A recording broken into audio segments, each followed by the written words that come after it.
Hello, all you fine people out there. Thank you for checking out the Performance Anxiety Podcast on the Pantheon Podcast Network. I'm your host, Mark, and my guests today are Deborah Bonham and Peter Bullick of Bonham Bullick. We talk about their musical histories, including the influence Deborah's brother, the legendary John Bonham, had on her life. Deborah explains the 16-year gap between her first two albums, working with Paul Rodgers, and Robert Plant's continual guidance. In fact, his ringtone on Deborah's phone is Cashmere, by the way. They tell me how they started both their personal and professional relationships, and they also tell me how they became Paul Rodgers' band for his Free Spirit tour, and how Peter found himself at Led Zeppelin's secret reunion rehearsals. Their new album of interpretations spans 7 decades of music. Pick it up now in all the usual places. Follow Peter, Deborah, and the band on all the social media platforms. Follow us at Performance ANX there as well. You show us some support with a review or a cup of coffee on ko-fi.com/performanceanxiety. Merch is available at performanceanx.threadless.com. And now let's get right into it with Deborah Bonham and Peter Bullick on Performance Anxiety on the Pantheon Podcast Network. Worst sounding one. This is Peter Bullick. And this is Deborah Bonham. This is Deborah Bonham. Who? Deborah Bonham.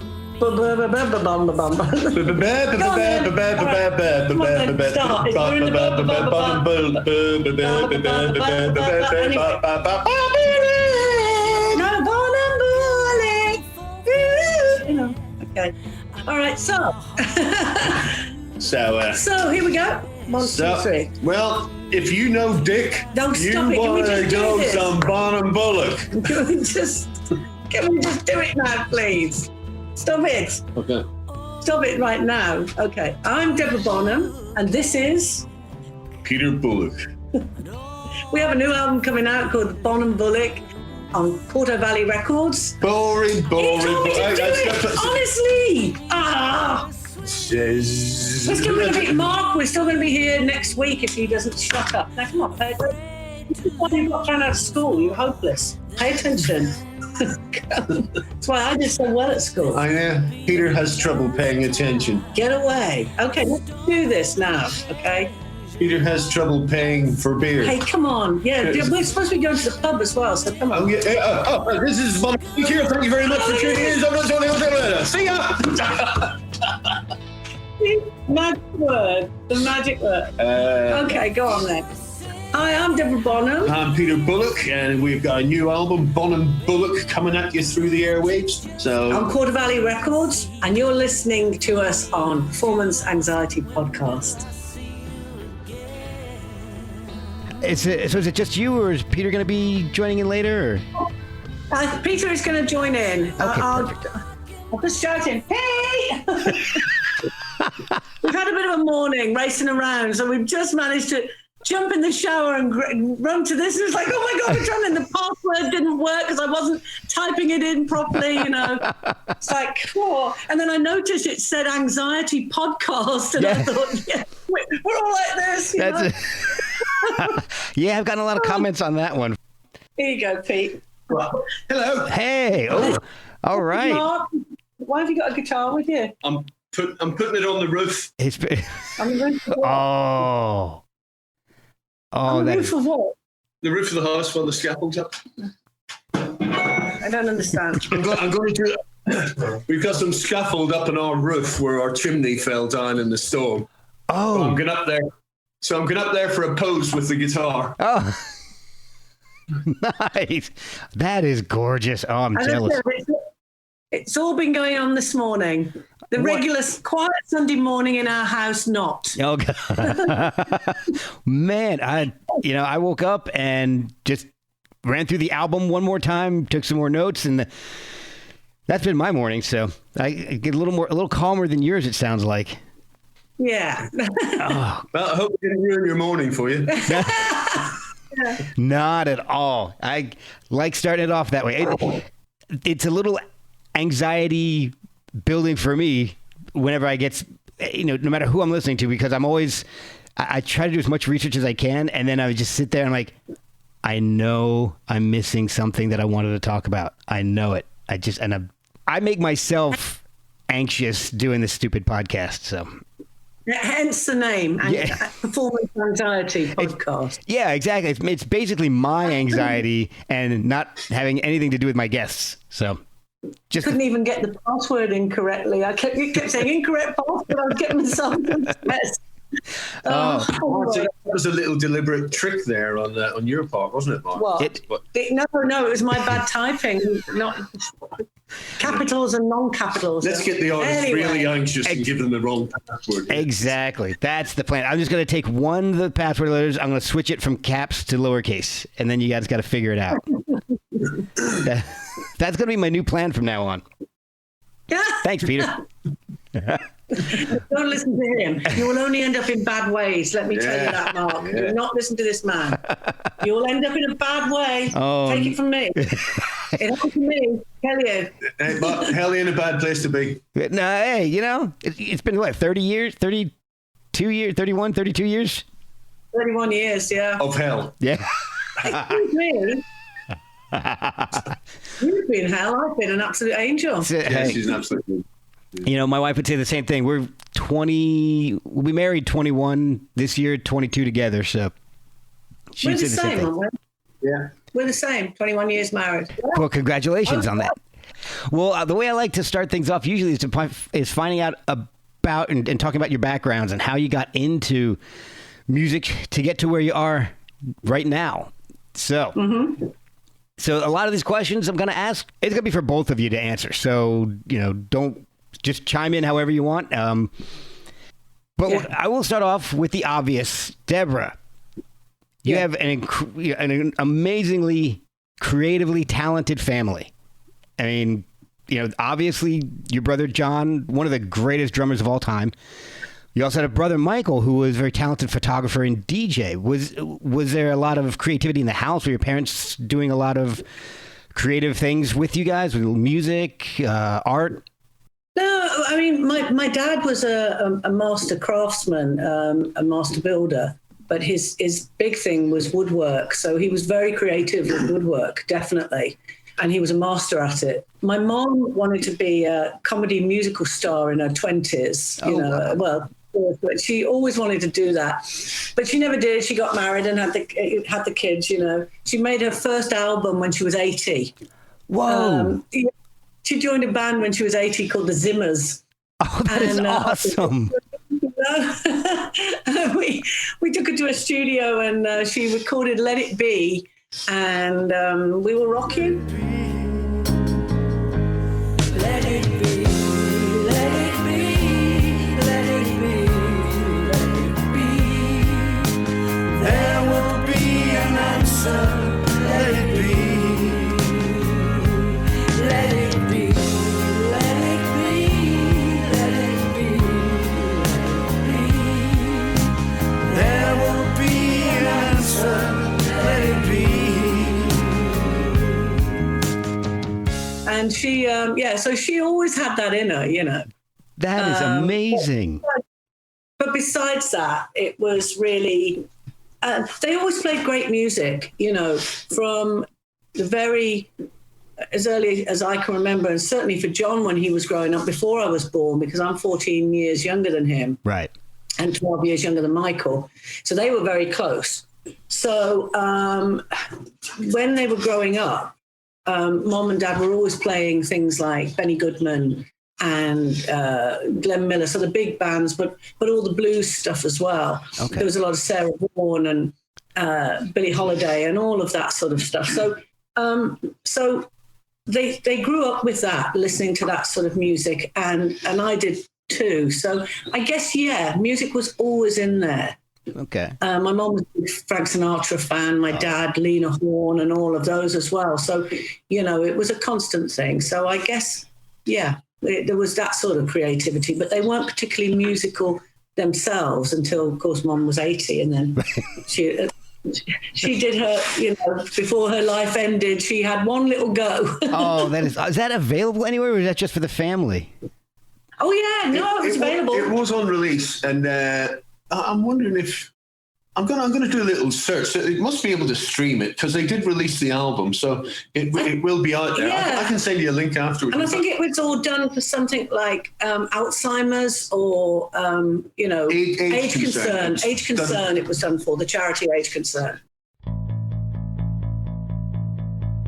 We'll be right back after a word from our sponsors. This podcast is sponsored by BetterHelp. Without a healthy mind, being truly happy and at peace is hard. The good news is therapy works. But what is therapy exactly? It's whatever you want it to be.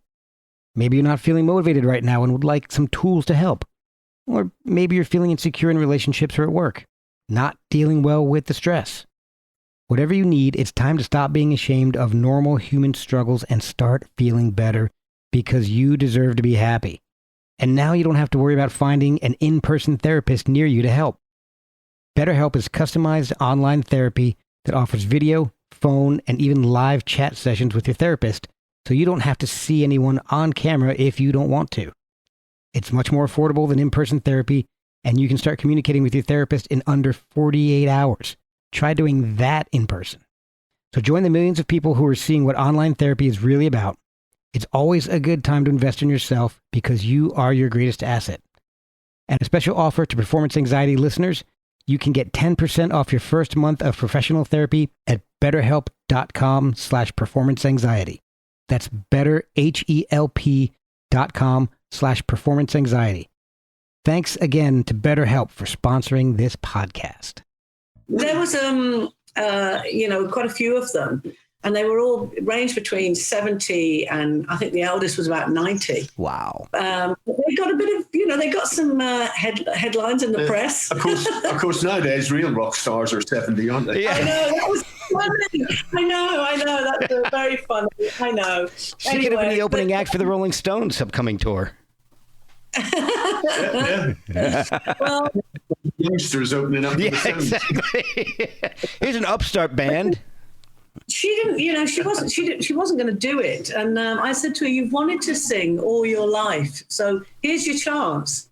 Oh. So come on. So we went in the studio and I held her hand and she sang at the mic, and it was great. Yeah, it was lovely. She became a diva after that, didn't she? And there was no living with her, I tell you. Although she did get me the gig of the guitar solo on the song. She did. She told the producer, I want my PT to do the solo for this. I want my PT on the solo. Yeah, but it's great because Let It Be is a great guitar solo, isn't it? From the original Beatles solo. It was a beautiful melodic guitar solo, which I grew up with anyway, so that was great fun to play. That is awesome. Oh, so Peter, how did just did it pretty much like George Harrison? So it's like. No need to change it. It was great as it was. Exactly. You don't have to embellish too much with that. So, yeah. So Peter, what about you? How did you get into music? Was there a lot of it growing up in your household? It was like the old vinyl singles lying around that were my mother's and things like that. And then babysitters. My parents would go out a couple of times a week, and in would come an aunt, like a younger, my mum's younger sisters or younger brother, who's my uncle. 3 years older than me, so we started exploring all their old records because we didn't have any of our own. So it was everything from the Beatles, the Stones, and even Roy Orbison and Duane Eddy and the Shadows.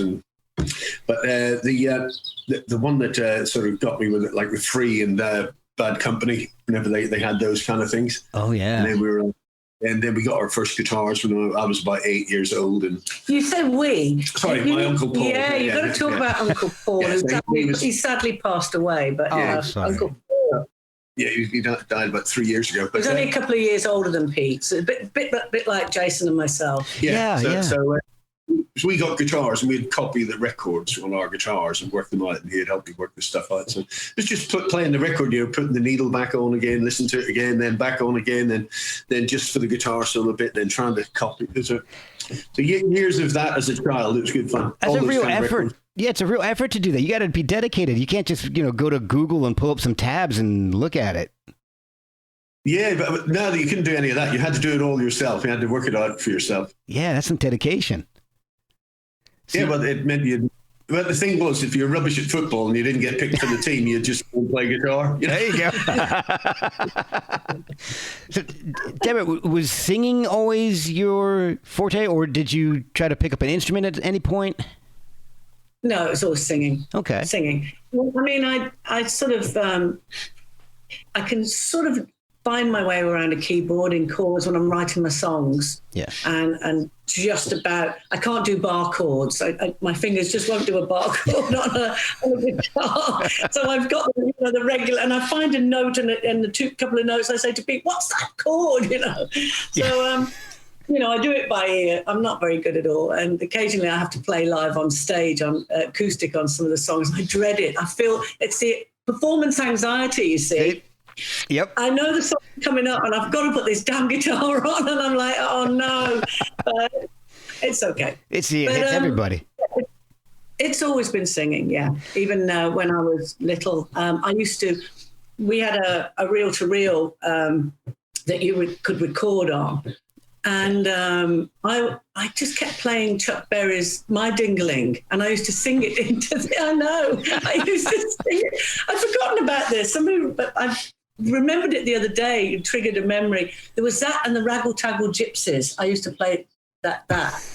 Oh, that was a great song, the Raggle Taggle Gypsies. Go on, sing it. No, I'm not going. The Raggle Taggle Gypsies. Interpret it.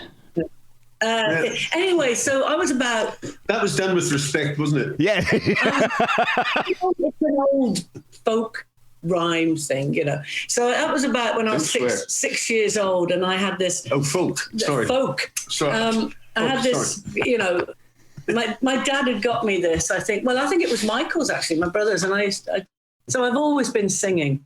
Always. And then at school, I just naturally progressed, and I used to represent the school and do competitions, and then ended up doing a bit of opera and this, that, and the other. So it was a folk off by this stage.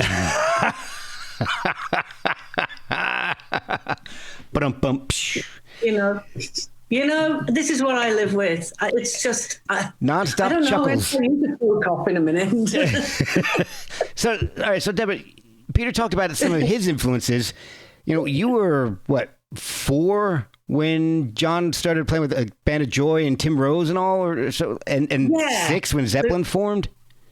Yeah. So did that creep in, or was that like, oh, that's my brother's thing, I'm not going to bother with that? Or was his music, like Zeppelin and Band of Joy and all that, was that an influence on you?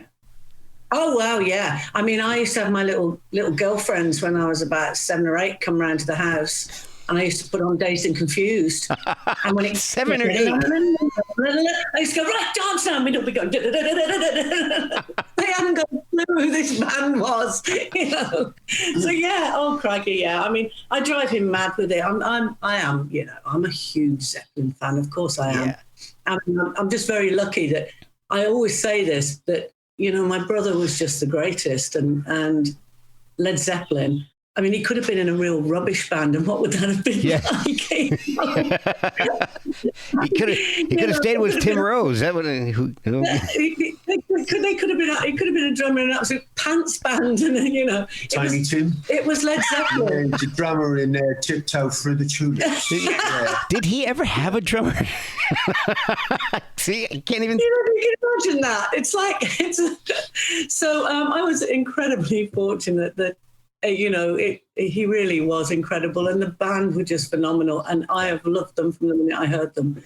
So yeah, of course it's crept in. It's been my marker all the way through my life, I guess. They set the bar so high that I always measure what we're doing. I don't compare. I don't even try to get to that level, but I always think that's the marker, and that's what you've got to try to achieve. That's that brilliance of music and that brilliance of musicianship, and we're still working on it with Pete, but we're getting there. Oh man, I see how this is going to go. All right. It's a feisty Sunday morning. You've already had your chimney fall down. I'm a master of sitting at the bar. Set the bar, setting the bar. Oh, right, not sitting at the bar. Hey, you do sit at the bar well. Both, as long as there's a bar involved, I'm good. Yeah, I don't mind. Did either of you take lessons growing up for guitar or singing? I had vocal coaching, definitely, when I was in, sort of like 13 onwards. Okay. I had a teacher called Mrs. Pullen at school, and she was fantastic. She taught me to sing from the diaphragm instead of at the throat. I never understood that. That every singer I've had says something like that, and I'm like, I don't even know where the hell that is. What am I? It's just coming from that. Yeah, I mean, it's a weird thing, and it's. I think you either can do it or you're me. I don't even know if it's something that can be taught. But what she would do with me was various exercises when I was young. So I sort of learned how to deep it down, and find that space. Okay. She was great, and she wasn't a specialist. It was just the music teacher at our school, but she took a particular interest in me, which was great. She was so lovely to me, and I loved it. I loved singing, so I used to do, like lunchtimes I'd go and have a lesson with her, or we'd do some stuff. It was all opera, which was quite funny. Oh, wow. I know, and I enjoyed it, but rock and roll was always in my heart and spirit, so it's in your family. So, Peter, what about you? Did you end up taking lessons, or are you self-taught?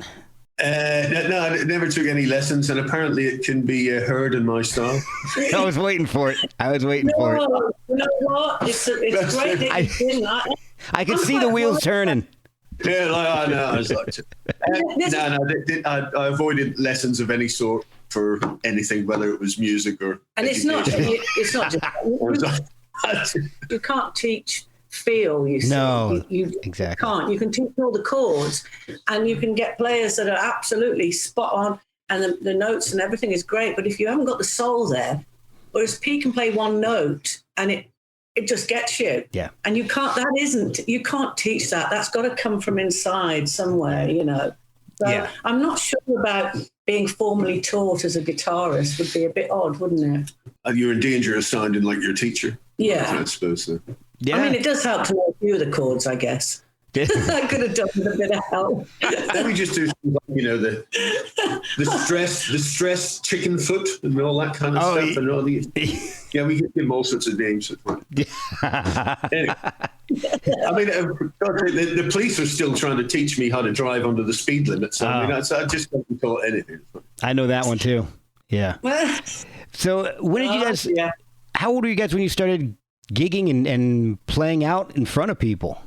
Well, for me, it was about 13 years old. Wow. There'd be a school disco every couple of months or something on a Friday night. School disco. Yeah, no, school disco. And we'd persuade them to give us a band slot, so we'd... and of course, that would have been about 1977. So the punk was starting to creep in as well. So we didn't separate music. We were going straight from like heavy rock, blues, and including punk as well, because we quite a bit in Belfast in Ireland. We had quite a punk movement with bands like Stiff Little Fingers and the Undertones and Teenage Kicks and all that kind of stuff. So we'd throw Teenage Kicks right in there with Black Sabbath, Paranoid. Oh, wow. And then followed by Smoke in the Water, then Suspect Device by the Stiff Little Fingers, and Sex Pistols, and then back to another Deep Purple song or another.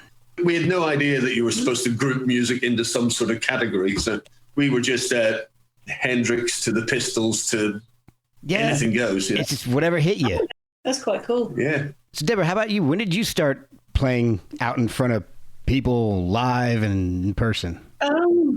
Older than that. I mean, I didn't really start going into my own music and, away from school. I stayed on at school till 18.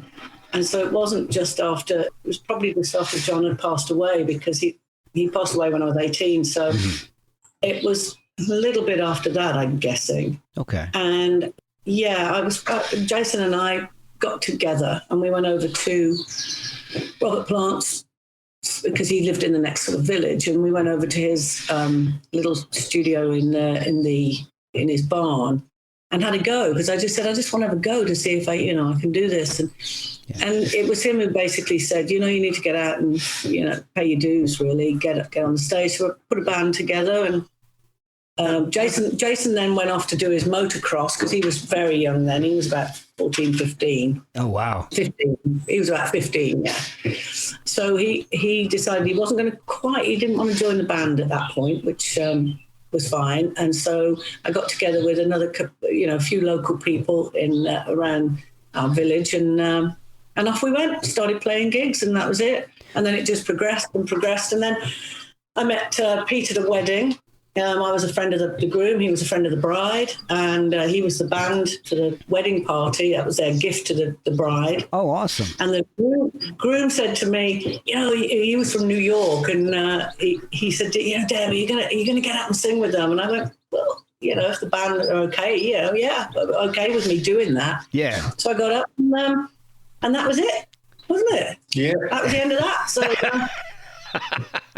Goodbye, freedom. Yeah. Was that avenue were closed off? It was totally closed off for you from that moment on, wasn't it? Yeah. So, Deborah, was it? I had to start playing the right notes after that. Yeah. I got away with playing whatever I wanted up until then. Hey, yep. It's all over after that. Yeah. Honestly, that was it. It really was 31 years ago, and we've been together 24/7 ever since. So, was there any concern about going into music as a profession from your family after John's passing?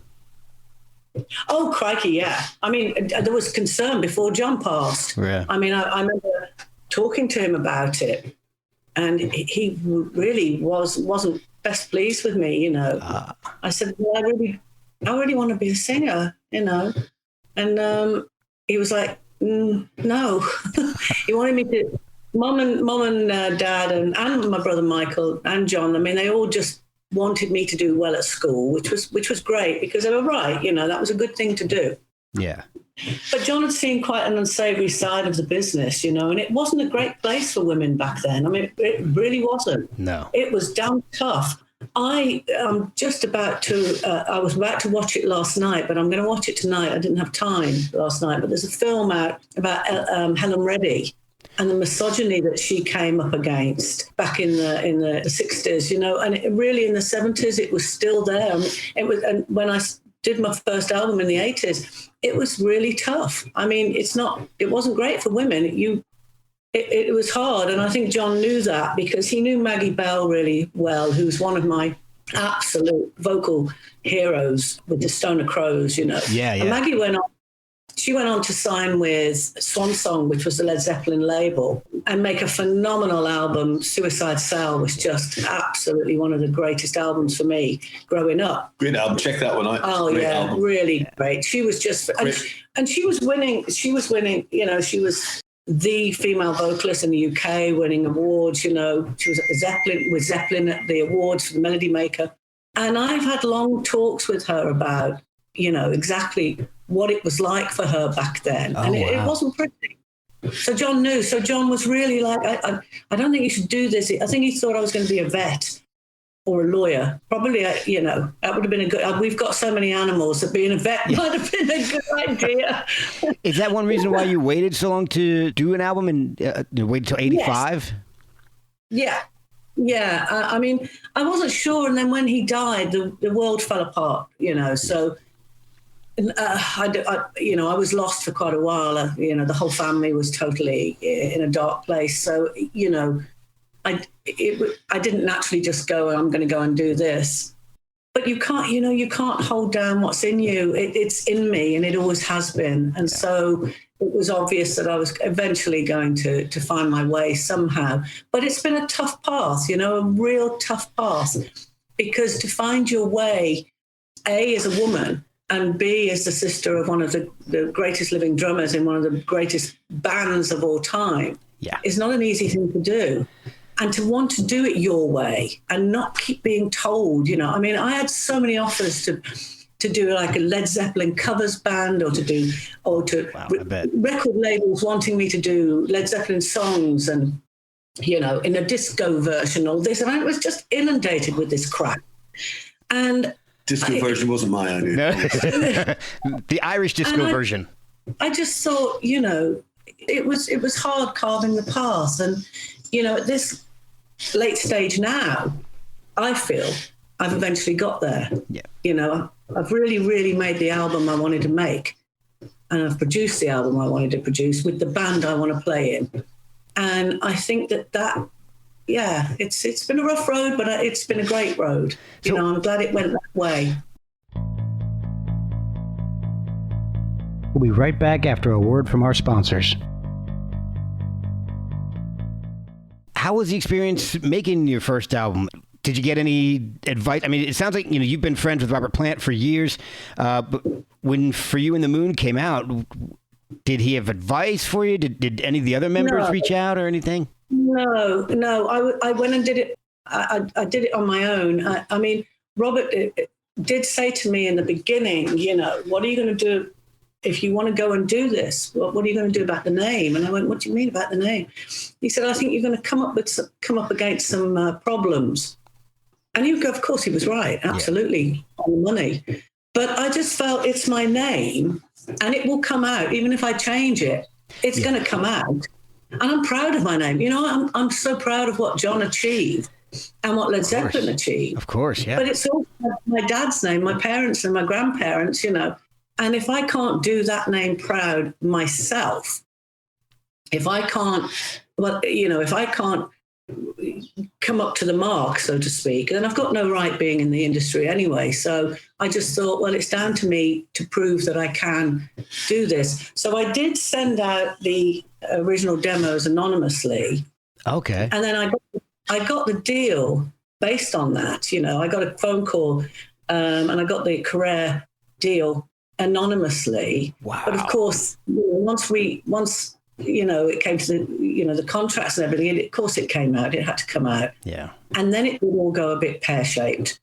And, it just all became about that. And and of course it was always going to. So now, later on in my life now, I've realized that, that's there. It's a part of me. Led Zeppelin and John are a big part of me, but it's not all of me. Right. But now I can embrace it and talk about it, and it's fine. But then it just got, everybody always wanted to keep knowing the bad, all those tiresome stories that have just been done to death over all the years. Exactly. So I did find it difficult. But I'll tell you what, though. I was able to track down the song Hungry Night. Okay, so that's really wild because it sounds like it could be off of like one of Robert Plant's early albums, like Shaken and Stirred or something. Mine was first. But then you've got this crazy ass guitar solo. No, it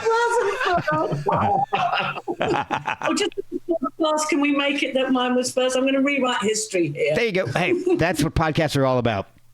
But the song, it's got this, it sounds like a mid-'80s album. It's got the guitar sound. It sounds like maybe like Robbie Blunt or somebody playing guitar. It's got that tone to it. Yep. But then this wild-ass, distorted, crazy guitar solo comes in. It's so wild.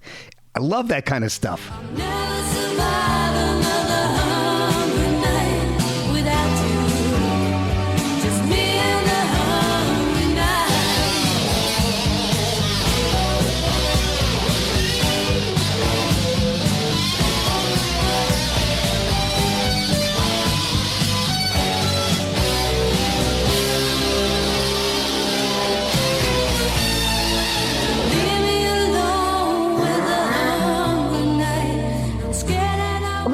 To be honest, Mark, that it's not a great deal to do with me on that album. I mean, the record company basically took me out to Germany, and you wrote half the songs. Yeah, but I didn't really, they were written very differently to how they ended up. It was all produced by a guy called Rainer Pertner, who's a great guy, really, really good guy. And there was Tony Carey from Rainbow. Richie Blackmore's Rainbow. Oh, okay. He had some sort of part ownership of the studio that we were at, so he got involved as well. He was a great guy. I mean, he's an amazing musician.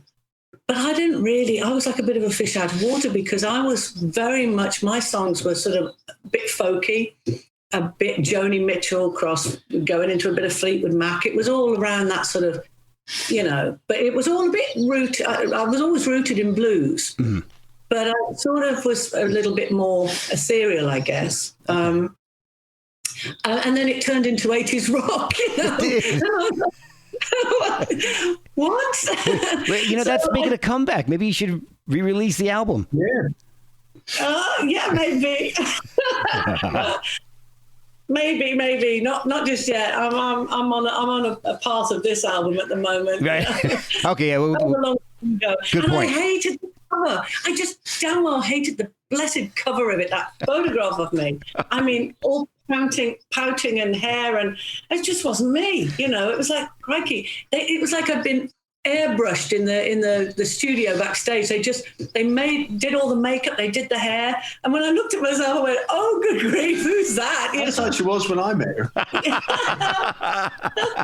It just wasn't me. It was like, oh, okay. I think it's all right. Yeah. It got great reviews. I mean, the album got great reviews, but it wasn't my heart and soul. I don't. It's not very often I play that album and go, yeah. That album's actually very popular in South America for some reason. Wow. Yeah, because you can see all the statistics that you get on the air nowadays and tonight. stuff. Yeah, on the air tonight. And Hungry Night always gets played. 3 or 4 of those songs from that album are still being played in Brazil and where else was it? Did I see it in Chile and Paraguay or something? Yeah. Just generally South America loves that. That is awesome. Man, it's like I'm trying to become the biggest podcast in Croatia, but I'm like not quite there yet. Okay, we'll play for you in the moon, and you might get there. Can we just stick with the new album, the Bonham Bullick album? That's the one I love. Actually, a couple of years ago, we threw in the title track for You and the Moon. We did it in our live set. We did a bit of a reworking of it. Do you know, I don't mind doing that, actually. Maybe we'll put that back in. Yeah. That is awesome. Like that. So, Peter, how did you get into it professionally? Well, I started playing from about 13, probably. He's still waiting, actually. And then I retired. I retired when I was about 16. Whenever He's hoping this is the time. He's going to be professional. Yeah, By the age of about 16, I realised that guitars would attract women and beer. So I gave up the guitar. And, did about 5 years of women, beer, and motorbikes, and then fell into the guitar again. Wow. And just got it. Some bands asked me to, I know somebody left and said, "Oh, Pete, you used to," oh, well, all right. And so I'd moved to London by this stage at about 21 years old. And the area I moved to was incredibly musical. It was a place called Maida Vale in London. And everybody in every street was members of Yes, Barclay James Harvest, AC/DC, a load of glam bands from the British scene, Mud, Sweet, Glenn Matlock from the Sex Pistols, Andy from Depeche Mode lived next door, Frankie Miller. It was just ridiculous. Everybody, Ozzy Osbourne had the house opposite.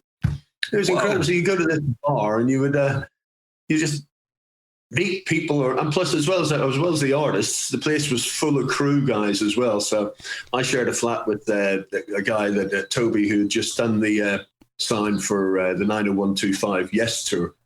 So he'd have the Sony Walkman with like 2 headphone sockets, and we'd go to bed at night after being at the bar listening to the live concert from 90125. Oh wow!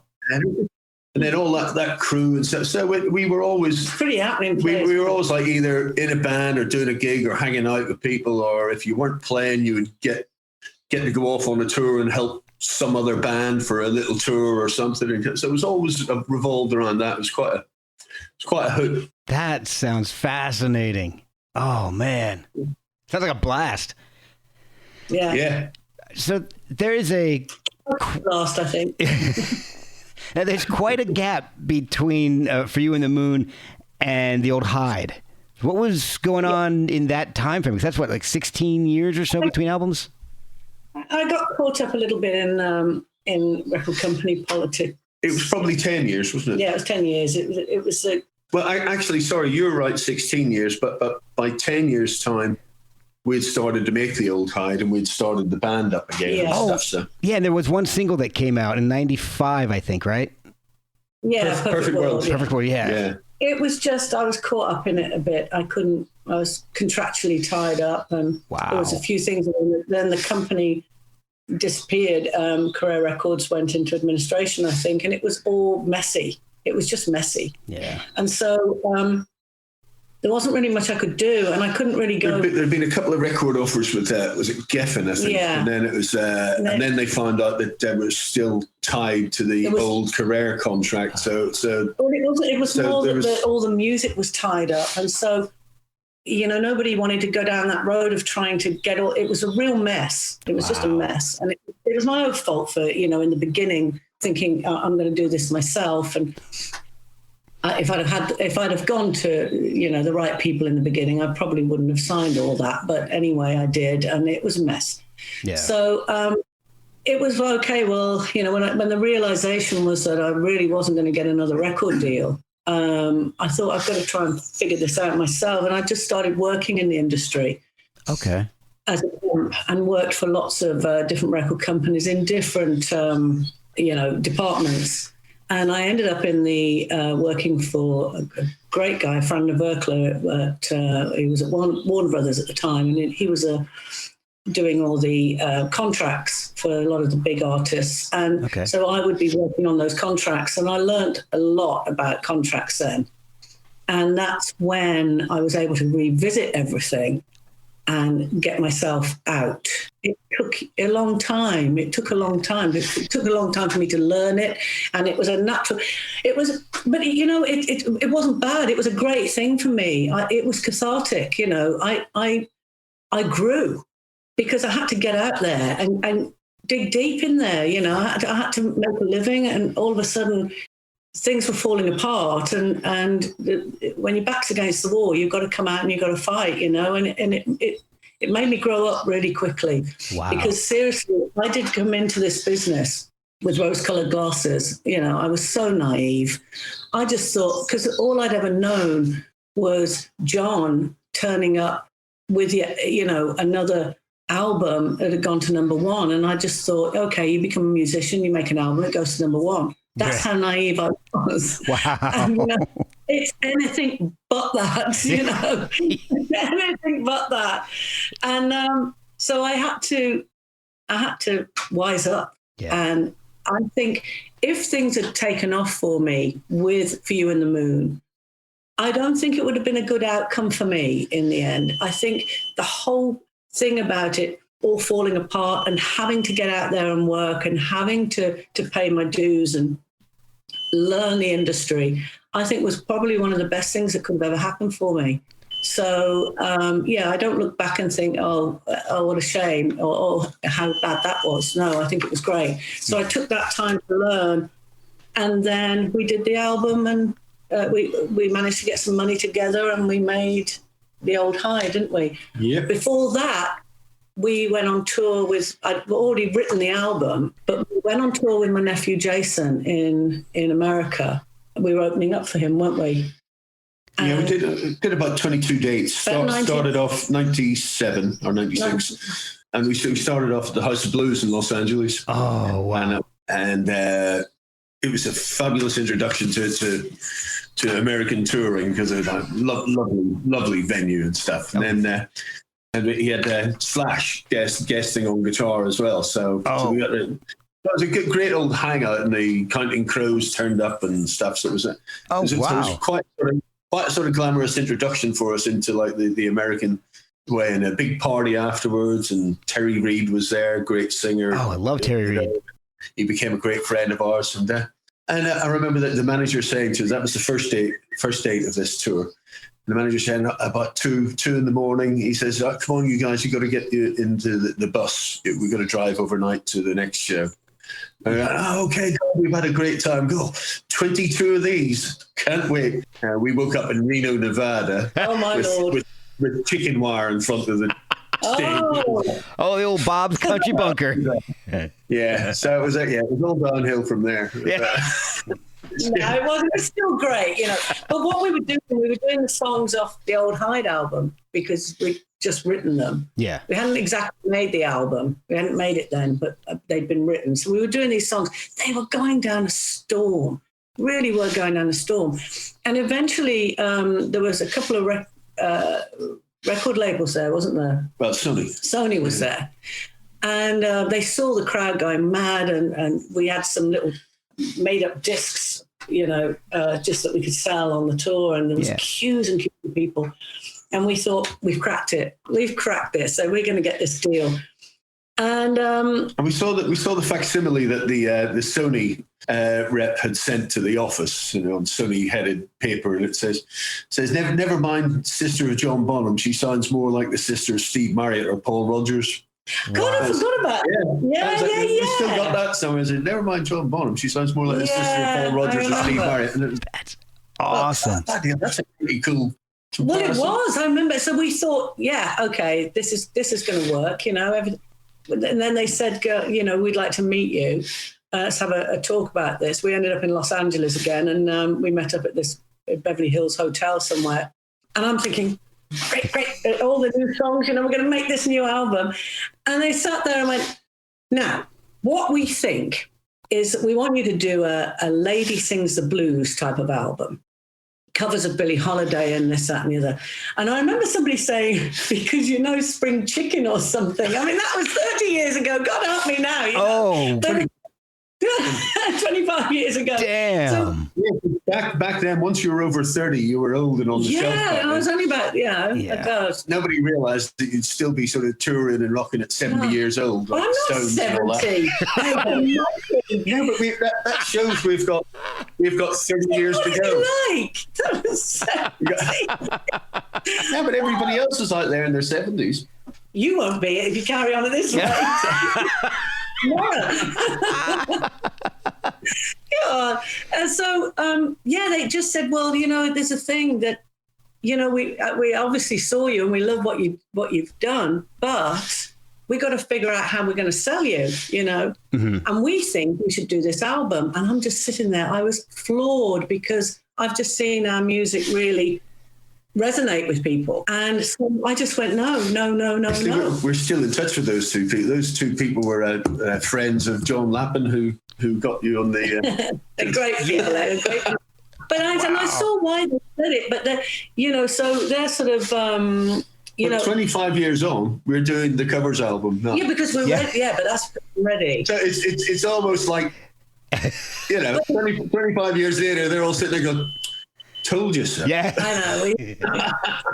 It's going down your own path. You have to go your own path. But the funny part was when they're sitting there saying all of this and they really think that this is going to be, you know, this is going to be great. They're talking about Grammy Awards and this, and we're going to have a Grammy and we'll get this.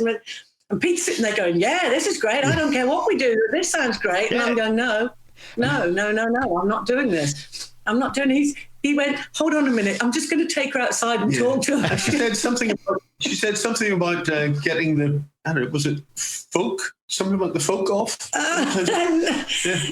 he at the door and he's going, what's the matter with you? Why won't you want to do this? They really want to put money in. And I'm going, because I don't want to. I can't, at that point in my life, I could never have done justice to Billie Holiday. I just couldn't. I hadn't had enough pain at that point. You know, the 31 years... I was willing to inflict it. Yeah, 31 years I've had with them since. I'm ready to do that. Now you're ready. I've got it now. But then I didn't have it. And so I just said, you know, I can't do it. I can't do Billie Holiday justice. I can't do Etta James justice. Not now. Yeah. And I've written this stuff. I've got to do this. And so off I went down that path again and dragged him with me, kicking and shouting. You know, he was like, "No, you were making a mistake. Of course you can sing it. Of course you can." No, and it's got it. It has to. That's what I know. If you're before those little sort of initials came out, it was more like FFS. Well, yes, you did say FFS. The thing is, what I know about music, if you're going to convince somebody else, then you've got to be convinced of it yourself. Oh yeah. So there's no halfway house here. I couldn't just get up and if I sang a Billie Holiday song, which I could probably do my own interpretation of it now, but back then I would have cringed. I would have cringed at what I would have done because it wouldn't have been respectful enough for her. You know, if you're going to take these people on, to me, it's immensely important that you pay the right respect, and you've got to believe it yourself that you've done the best possible version. And I knew I couldn't do that. Right. So if I can't convince myself, how am I going to convince anybody else? You know, that was sense. What I thought. That's what I thought. And whether that was probably one of the biggest mistakes I made as far as everybody else was concerned, it wasn't as far as I was concerned. Okay. So off we went with the old hide. Well, and everybody else in the industry continued having a shallow relationship with their music and playing shit that they don't believe in. But I can't do that. But I can't do that. I just can't. I just can't do it. It's not in me. Not us. We had to believe in it. Exactly. Hey, you know, integrity. Yeah, it is. Integrity. I'm afraid I can't pay my bills with integrity. And I just can't. Even as much as he wanted me to shake it off, I just couldn't. Well, so, yeah. But so you've got Old Hyde.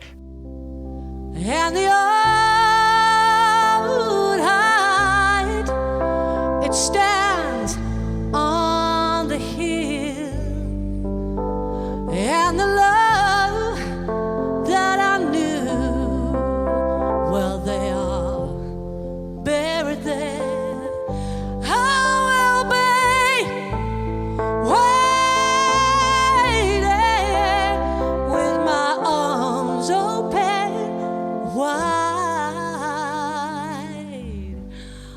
For when I see them, when I see them again.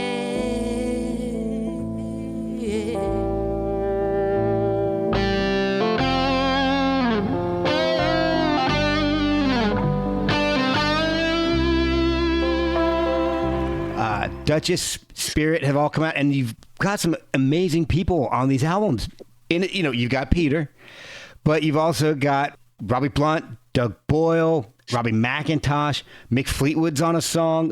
One of my favorite people on the planet, BJ Cole. He's been on the yeah. He's on the new album. Oh, that is awesome. He's a big friend. I think he's been on. He was on the Spirit album as well, so he's on 3 of our albums so far. Wow. Yeah, he's on 3 albums. BJ. He's just. And I think BJ got brought in possibly by Jerry Shirley, who was, you know, from a Humble Pie drummer, and he's on the Duchess album with us. Yeah. Jerry was in our live touring band for about 7 years as well. Okay. Yeah. And I think it might have been his idea to get BJ in because BJ Cole played on early Humble Pie albums as well. Yep. Oh yeah. So. Well, we've done a Humble Pie cover on the Old Hyde, Black Coffee. Black coffee, red street round and full of pub, hot black coffee, babe, and that's where it's at, and I mean it. When I don't know where, said I got hungover before it's time out. You see my skin is white, but my soul is black, baby. So And we did that, and that's how we got involved with Jerry Shirley.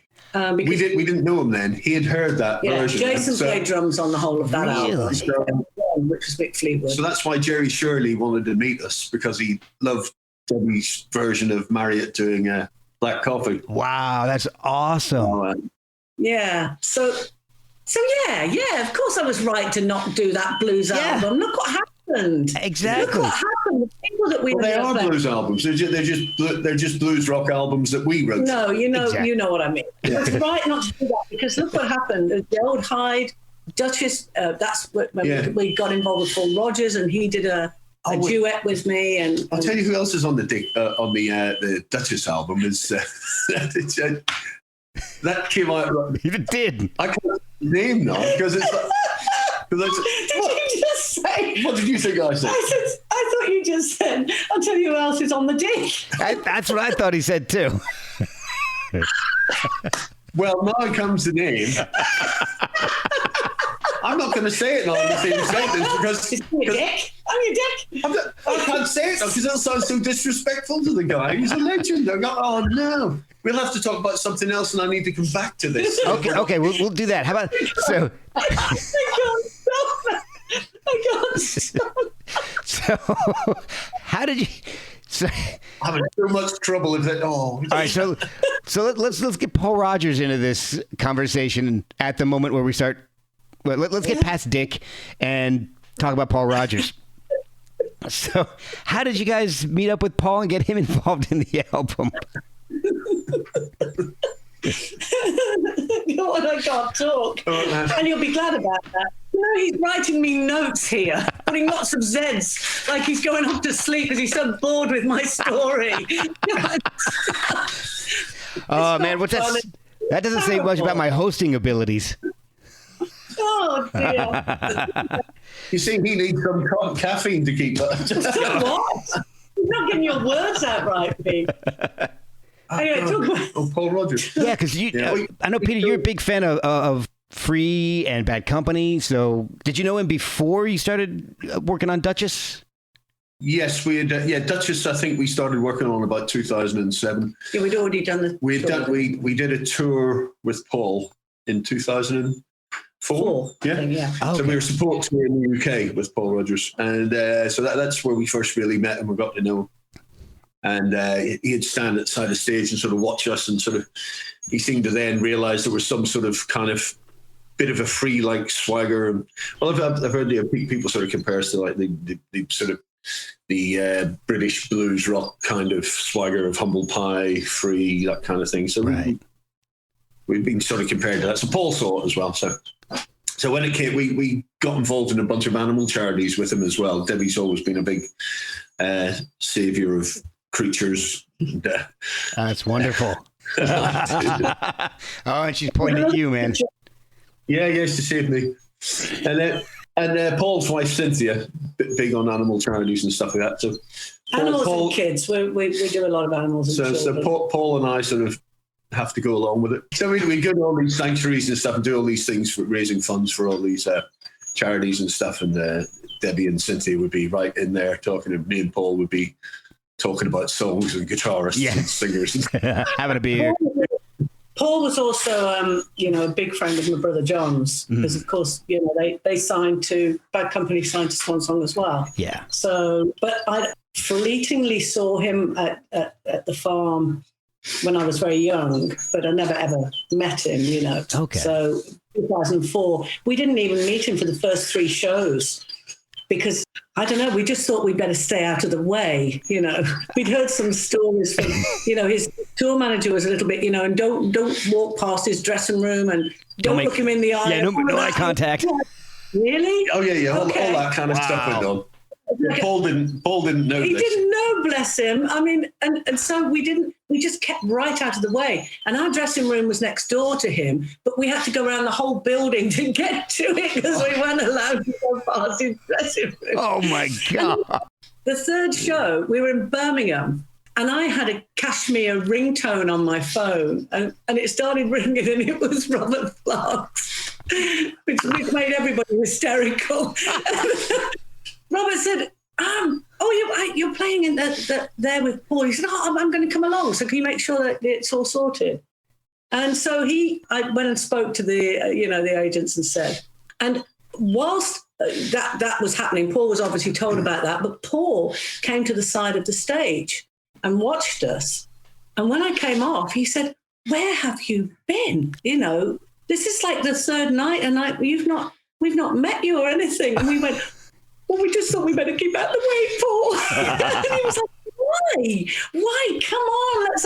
And that was it. And we became the closest of friends. And, him and his wife, beautiful people. Oh, wow. But he had got these guys that were sort of telling us we couldn't do. And I guess I understand why, but they didn't realize the connection, that we had. But it was funny. It was three nights, wasn't it? But, I mean, I still, when we did the Duchess album, I still didn't feel confident enough to ask him about singing on it. And I think it was Cynthia who suggested, if you're doing something, Paul would come and sing with you. Well, I think that's how it worked out, because I would never have had the nerve to have asked him outright myself. Oh, wow, yeah. So, and when he said, yeah, no, I'd love to do it, I was like, oh my God, really? And we had sung together on that tour. He called me out, and that was another funny thing, because he said, why don't you come and sing Can't Get Enough with me? Oh, nice. Because when that first came out, John, it was on Top of the Pops. We had a program in the UK called Top of the Pops, and Bad Company were on there playing that. And John was so proud of them, because they were signing to Swan Song. We all sat around the TV and watched this, So I've got very fond memories of John and Bad Company. And I told Paul this. And so during the tour, I was coming towards the end of the tour, he said, why don't you come out? And I've been watching you, I really want you to come and sing with me. And I thought, oh my goodness, really?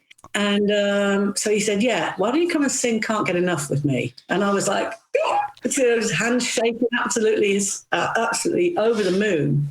Wow. He said, here's what we're going to do. We're going to start the song, and I want you to walk out. I'm going to sing the first bit, and then you're going to walk out, and I'm going to go, ladies and gentlemen, Deborah Bonham, and you're going to sing the next verse. And I thought, okay, that's great, except I'm such a klutz sometimes. So I'm backstage. I'm thinking I've got to walk. I'm trying to be all cool, and I just can't do that. She's got her band lined up. She's practicing the walk. I'm practicing the walk. She's not practicing the singing. No, the singing's fine. That's second nature. Yeah. She's not worried about that at all. Bloody hell, the walk. It's the walking. She's getting walking performance anxiety. I did. I got horrible walking performance anxiety. I was convinced I was going to trip up. I couldn't. I was trying to figure out how I hold the mic. Paul Rodgers. I mean, let's put this out there. You've seen him. He's as cool as cool as cool. Oh, yeah. He stands on stage. He throws that mic up. If I did that, well, I did it because when the guys were doing the Free Spirit stuff, I was rehearsing them. So I was doing all Paul's parts over here in the UK. And it's just doing all Paul's parts. Well, not doing all Paul's. Let's not get back to that. This is Sunday morning, clean podcast TV, let me tell you. So I was playing the part of Paul Rodgers, put it that way. And I did try and throw the mic stand up, and it landed on the drummer. So, it wasn't... I can't do this stuff, And he's so cool, he just does it. And I'm like, oh. So I'm desperately trying to figure out how I'm going to walk out on stage, with him. And so they're all laughing backstage. And even Paul noticed it. He's going, what's she doing?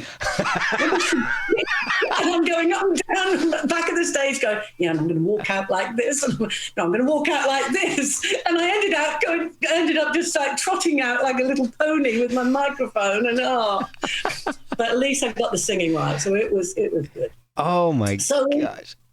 I know. So we had sung together. And so, when he came and sang on the Duchess, it was fantastic. And Jason played the drums on that one as well. Yeah. That was another story. He was rehearsing with Zeppelin. He was rehearsing with Zeppelin for the O2 reunion. So they were having these secret rehearsals. So I'd have to go to this secret location to pick Jason up at night. Yeah, but it was a secret that he was coming and recording with us as well. So, I think he was one of the best time thing ever. He's like going, Uncle Pete's going to be here in 7. Can you guys hurry up? No. I said, Jimmy, Robert, Pete will be mad if I'm there. Yeah, can we pick up the tempo a little bit? Oh, my God. Move it along. So they didn't know that he was coming out and doing this with us. Yeah. So it was great. So I'll just turn up and Jimmy and Robert come over. What are you doing here? Yeah. I'm just shooting a piece. I just got to pick up my nephew. Yeah. That worked perfectly because Jason had played with Paul before as well. Yeah. So Jason was on the drums, and Paul and I did the vocals, which was, a big moment when you're playing and singing with somebody like that who's one of your peers. This is great. It's almost like a little bit of validation that you think like, okay, we must be okay if people like this will play with us. You Well, know? not only play, I mean, you guys became his backing band for the Free Spirit tour. So, I mean, that's complete validation right there. Oh, Yeah. Pete was amazing with that. The whole band were. Well, funny, somebody just sent me this today, funny enough, and it's a little quote from Paul. It says, Rodgers tells ABC Radio that revisiting the Free material was a joy, noting I rediscovered how I so much enjoyed these songs, played with the right band who understand how to hit it just right. So that was us. That is awesome. Yeah, that's pretty cool. He gives us all a name and stuff. So he's still talking about it today. It really was a great tour. We did the UK tour, which finished at the Royal Albert Hall. It was brilliant. And they filmed and recorded that.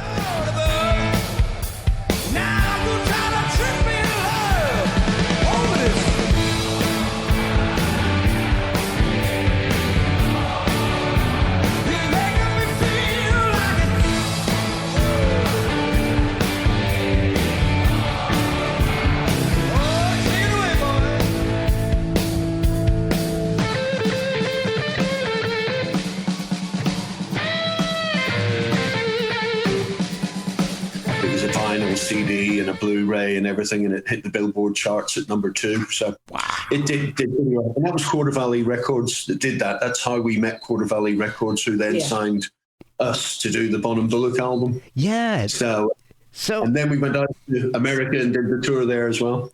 So the new album. Let's eventually hit on that. It's been an hour. Let's start talking about the new album. But on the Duchess album, there was another great guest called Dick Parry. We were trying to say Dick Parry. It's not connected to earlier at all. It is not. Dick Parry was amazing. He was with. Have you heard of Dick Parry? He's a saxophone player Pink Floyd. Pink Floyd. Oh, okay. And he's certainly on Dark Side of the Moon and other albums as well. That's all Dick Parry's playing.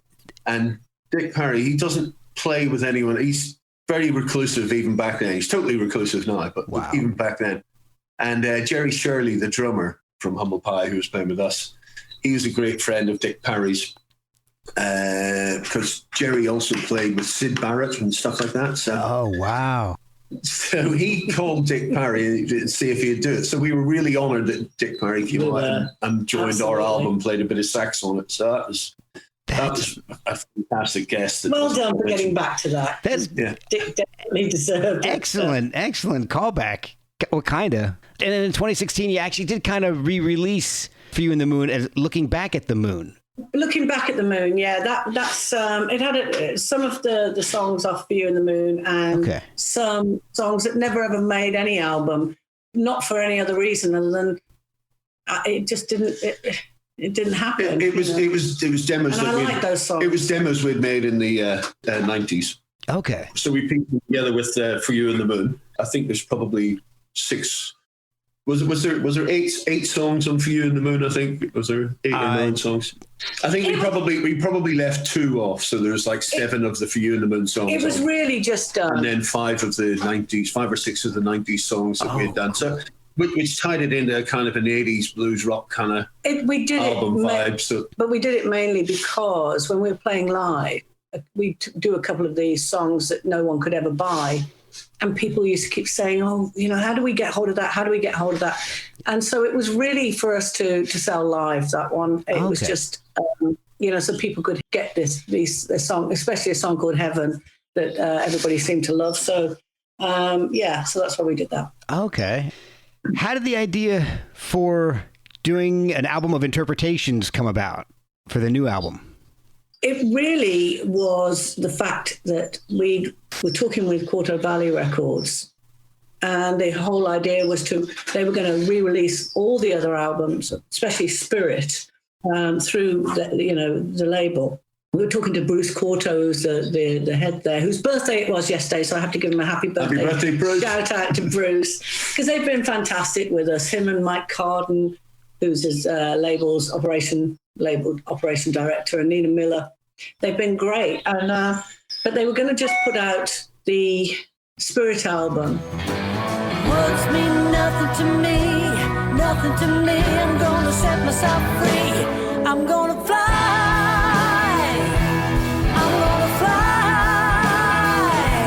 Gonna get high. I'm gonna fly. Give me one good reason, baby, why I should see you anymore. And re-release it. Okay. And I just thought, you know what? This is so much. It's always been a band, but it was even more galvanized as a band after the Free Spirit and the American Stars Align tour. You know, they really are too special and too good just to be, lumped in the Deborah Bonham band. And we've always stuck with that because after, through all the years, it's just been Deborah Bonham band. Yeah. But I've always wanted to have a band name. I've always wanted it to be a band name. And so after that, I said to Bruce and Mike, listen, I really want to do a new project. I don't want to just regurgitate the other stuff, Okay. It feels like we need a new project and a band. And it felt the right time now to do that interpretations of the old blues songs. It felt the right time. And I said, let's do this. And they thought it was a great idea. And we changed the name to Bonham Bullick. And that's how it came around, really, isn't it? The song span like 7 decades. Yeah. How did you guys choose this song? I mean, was it intentionally to go through that big sort of span of time? Started off with about 100 songs, probably, because we had lots of people contributing ideas. So we had a guy who was helping manage us at the time, Gary Nesbitt. He contributed a load of the songs. Roy Williams, who's a great friend of ours, who was he helped us with the John Bonham Memorial statue. He was Robert Plant's sound engineer, Roy. Oh, okay. Sadly died years ago, right at the beginning of the pandemic and all that. So cancer got him, but he contributed a lot and recommended a lot of songs. Robert Plant recommended a bunch. Debbie recommended a bunch. And so we ended up with a massive, at least 100 songs. Wow. Oh, and Marco, one of the drummers on the album, Marco Giovino, he contributed a few as well. So Debbie eventually whittled it down to 13 songs. So it was just random that they spanned 7 decades. Well, it wasn't random. You didn't choose them because of the era. You chose the songs because. Oh, I see what you mean. Yeah. But saying that, I really just didn't want to do an album of all the old classics that everybody's done, and right. There's some versions out there. I didn't want to do that. I really wanted to have something contemporary on there as well, and a little bit obscure. So I was looking for that. Okay. The fact that I found it, yes, is random. I wouldn't have just picked it because it was contemporary, and I wouldn't have picked it just for that. The song resonated. So, yeah, things like Mark Lanigan, who was the singer with the Screaming Trees. Oh, yeah. There's a song. I love Mark Lanigan. I actually got to know him over the past couple of years. He was on the podcast. And we kind of stayed in touch. Yeah. Oh, crikey. We've never spoken to him. We had hoped to meet him. Well, we wanted to get the version of Bleeding Muddy Water to him,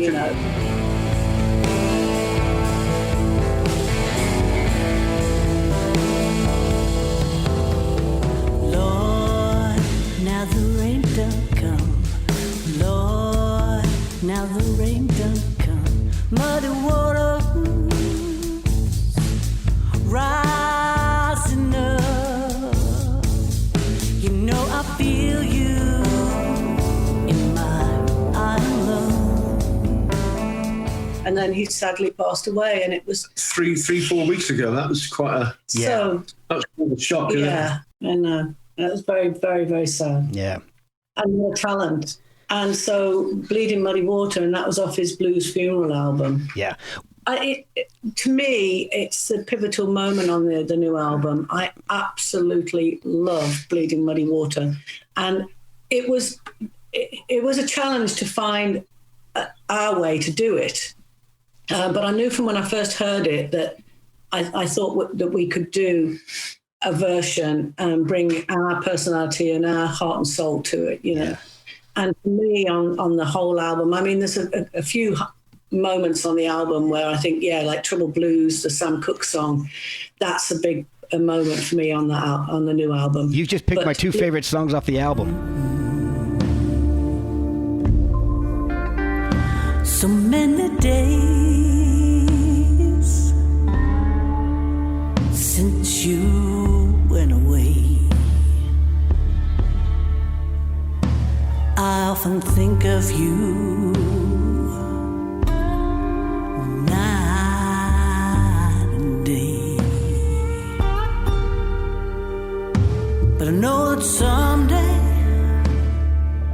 Well, there you go. Well, they're the two, they really, for me, they're the ones that make me go like this, Well, it comes through for sure. Bleeding Muddy Water, it just, I listen to it, and every time I listen to it, I just think, it was a moment. Yeah. So, yeah, thank you. I also love When It Don't Come Easy and the Changeling. Oh, yeah. Peter, the solo on the Changeling, it's just, that solo is just so beautiful.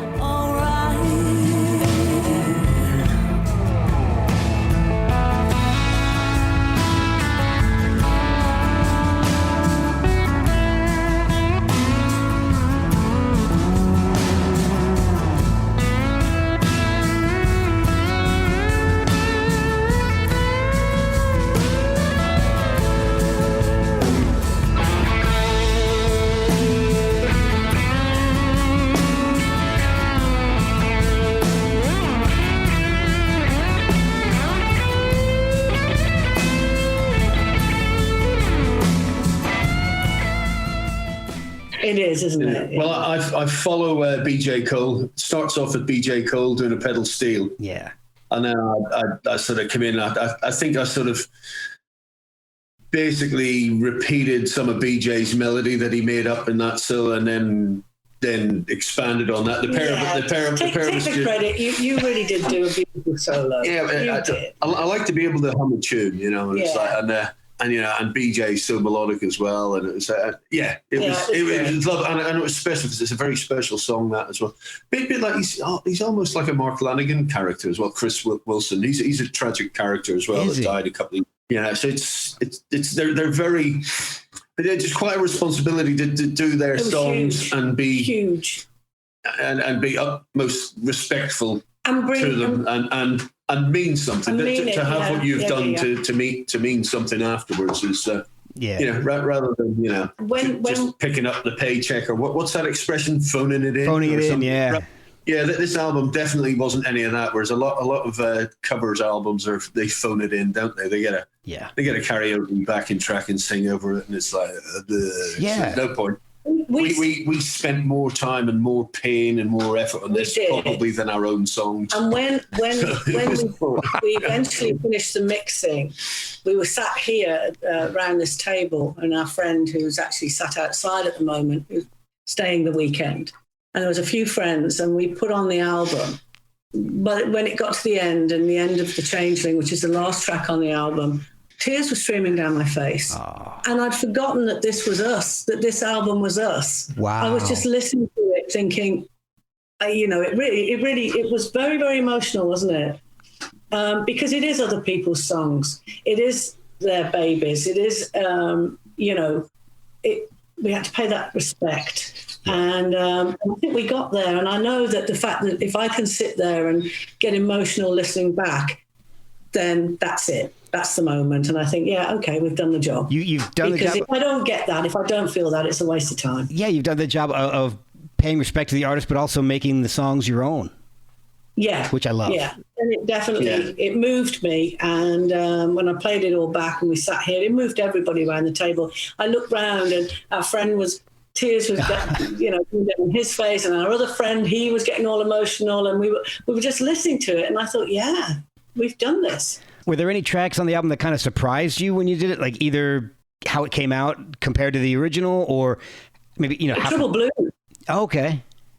Trouble Blues. I mean, that's completely different. When we were in the studio, we started doing it, and it just wasn't working for me. I stood there and I was like, when you take on a Sam Cooke song, which was me, I chose this. I picked out, I wanted to do Sam Cooke. Mm-hmm. Goodness knows why, because I knew that this was going to be the biggest. I was going to walk around it all uptight, because it's Sam Cooke, Yeah.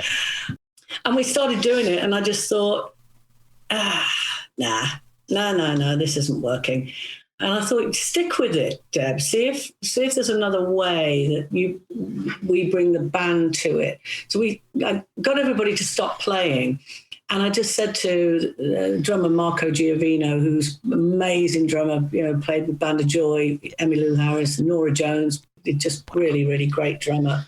And I said, just me and you, just play a straight drum, straight 4/4 drum beat, slow, and let me sing it a cappella. And as soon as I did it, I looked at the band and they were down in the studio part and I was singing through the glass on the microphone. Mm-hmm. And I just saw them all go, yes, that's it. And it worked. And so that was the basis of then Pete doing his real haunting guitar at the front end of it. And it just grew. I think that was the one that was possibly I thought it was going to be the most difficult, and it turned out to be the biggest difference to the original. But it's a great difference. Yeah. Yeah, it is. And on an album where you're doing other people's songs, how is it difficult to sequence because you haven't written them? And is it any different from trying to sequence your own album? No, I mean, I'm used to writing set lists and sequencing. It took me a while to sequence it, but I think you've got to have in a set list when we're on stage, isn't it? You've got to have light and shade. Yeah. You can't have it all being low and, flat or everything in the same key, the first 4 or 5 tracks. You've got to move it so that segue. And I was listening to an interview with Peter Gabriel about how he sequenced the So album. Okay. And literally, he just kept going from the back of one song and the front of another and piecing them together to see how they went into each other. And it's exactly what we did, wasn't it? Yeah. Yeah, exactly that.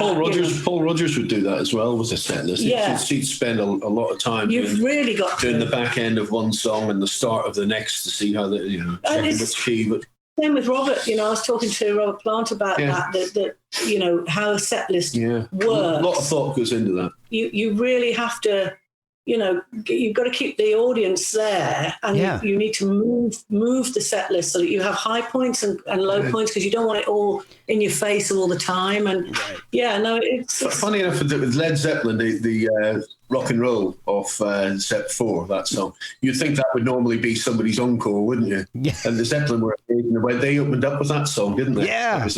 That's true. They opened up with the encore, so from the get-go, it was like, oh, gosh. Yep. Yeah. Pedal to the metal. Yeah, but then they drop it down to the rain song or No Quarter. Yeah. So you have this up there, then you drop down, and then you go back up, and it's a musical journey, for the audience. So it is very important. Yeah, you don't want things to be a transition to be too jarring.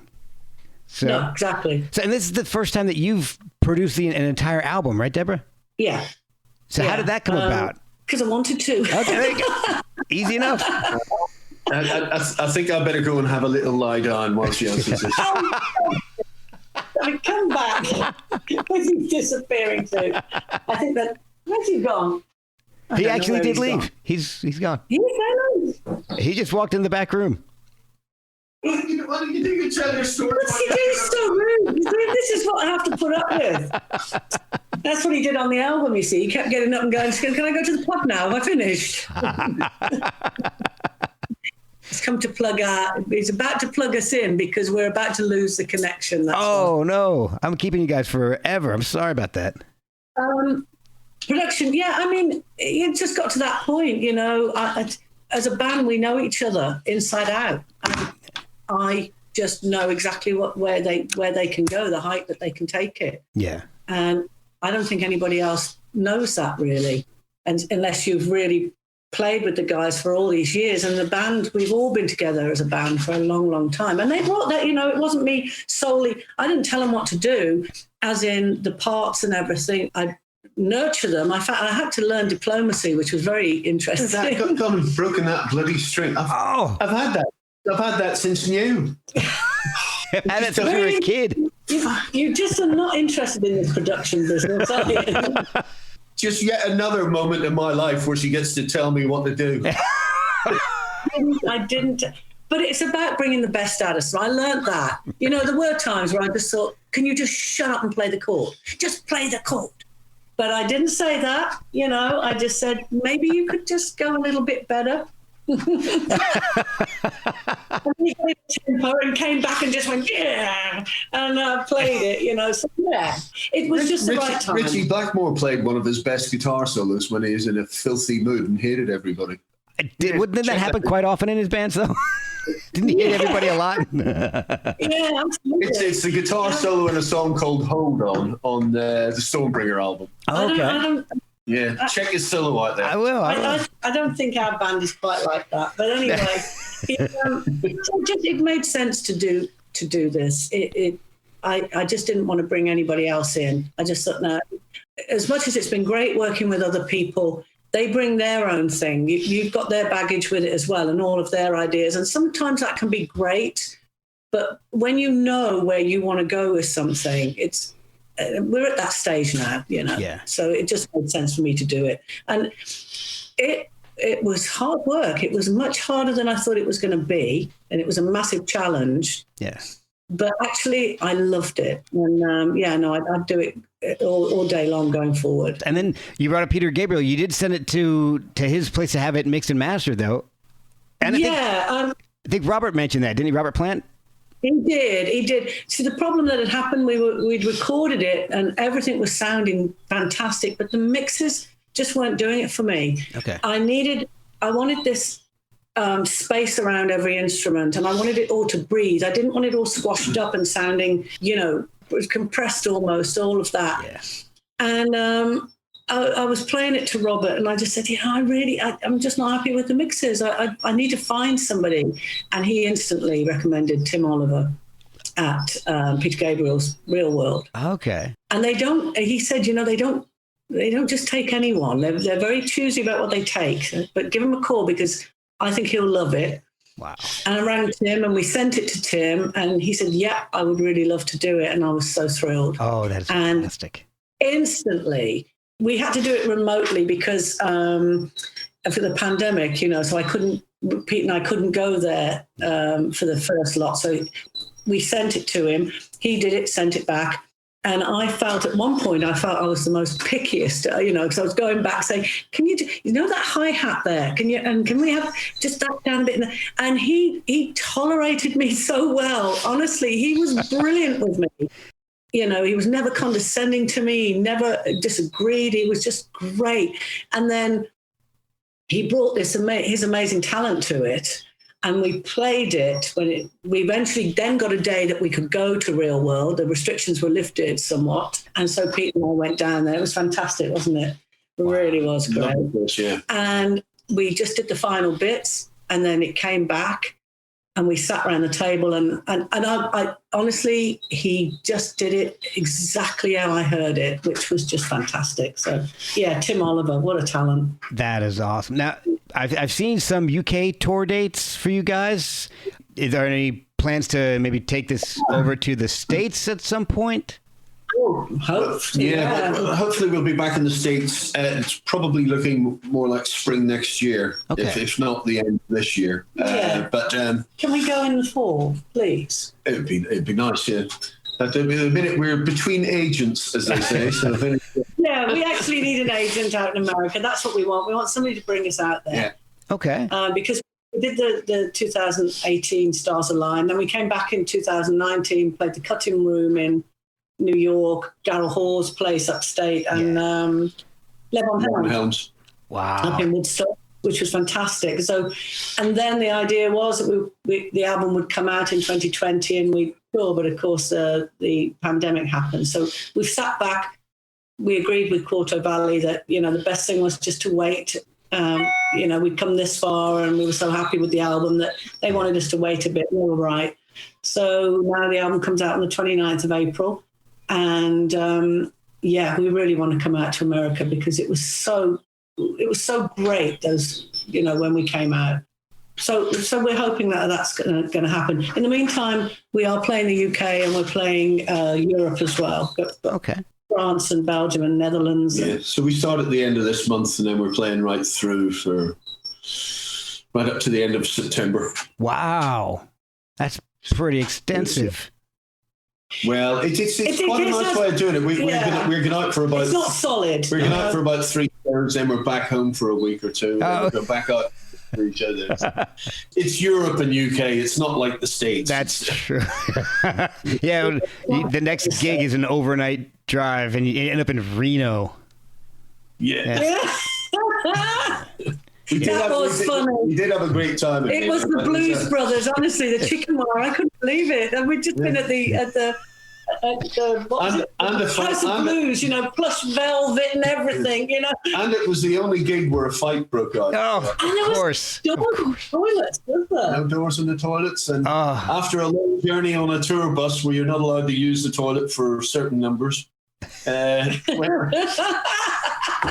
you burst into that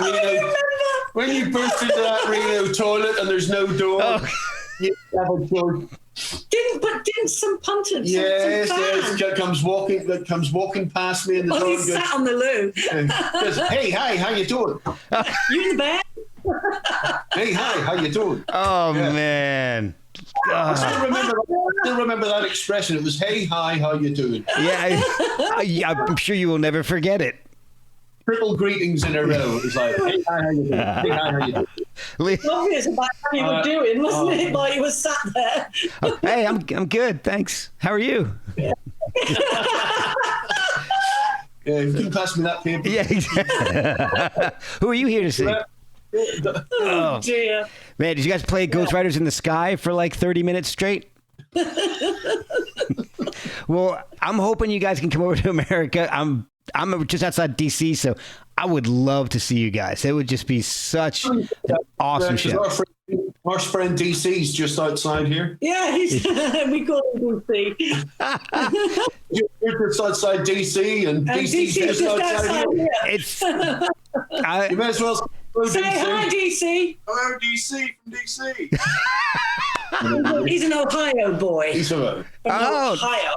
Nice, nice. Well, I won't hold that against him, but and his hair's gone silver, so he's a bit Ohio silver lining. oh man, somehow I feel like I just walked into it and I don't even know it. That was a good one. Yeah. You're everywhere and nowhere, baby. Jeff Beck will not speak to you again. Stop it. Oh, no. Jeff Beck is quoted as saying about that song, because when we did the Stars Align tour in America with Paul Rodgers and Free Spirit, and Ann Wilson was on the bill, and Jeff Beck was on the bill as well. Yeah. And it's quite a package tour that was. But I'd heard that he wouldn't do Hi Ho Silver Lining on tour. He wouldn't play it live. Really? And I'd heard that he had said that somebody asked him about Hi Ho Silver Lining, and he said, it's been like wearing a pink toilet seat round my neck all my life. It's a shame he wasn't in Reno, isn't it? He could have lent you that seat. Yeah. I said, just a pink toilet door would do me. Thanks. And a seat in the door would have been good. Well, this there wasn't a right seat in the house. Oh, bum tish. Bitch, yeah. So we'd love to see you, and it'd be great if we could come and play DC. We've never been there, so that would be absolutely fantastic. Oh, it's a lot of great places to play. But where can people pick up the album and follow you guys? Is there social media presence? Well, there's the social media. There's Deborah Bonham Facebook. There's the DeborahBonham.com website, which has all the links to all the social medias. There's has our YouTube channel and stuff like that. And the Quarter Valley Records site.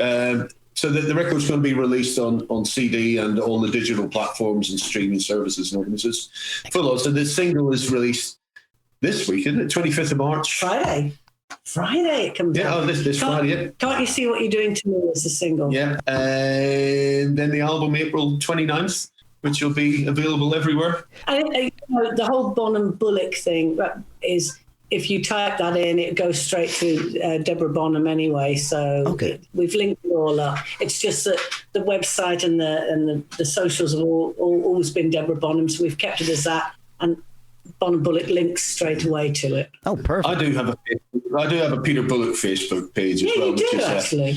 which is usually I brag the odd time, and then I do a bunch of stupid things as well, and I stick a picture up of it, so it's a bit of a. I'm going to follow it immediately. Once we're done here, I'm on it. Actually, his page is completely bonkers. You can see how rubbish I am at cooking and driving. Oh, hey, that sounds like fun. Yeah, I'm in. You've got my attention now. fantastic, and hopeless DIY projects and He's always hopeless featuring. cookery projects, but always involves chili sauce to disguise everything. He's always featuring his ass as well. He calls it. It's our donkey, our rescued donkey. Oh. So it always features Yeah. Pete's ass. He's well known in Reno. Yeah. See, everything's coming back to dicks and ass. Yeah. Oh.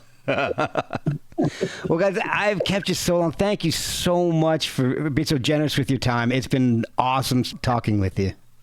Thanks, Mark. Thank Who you. as well. do we invoice for that time? John Lannon. Or John Lappin. Yeah.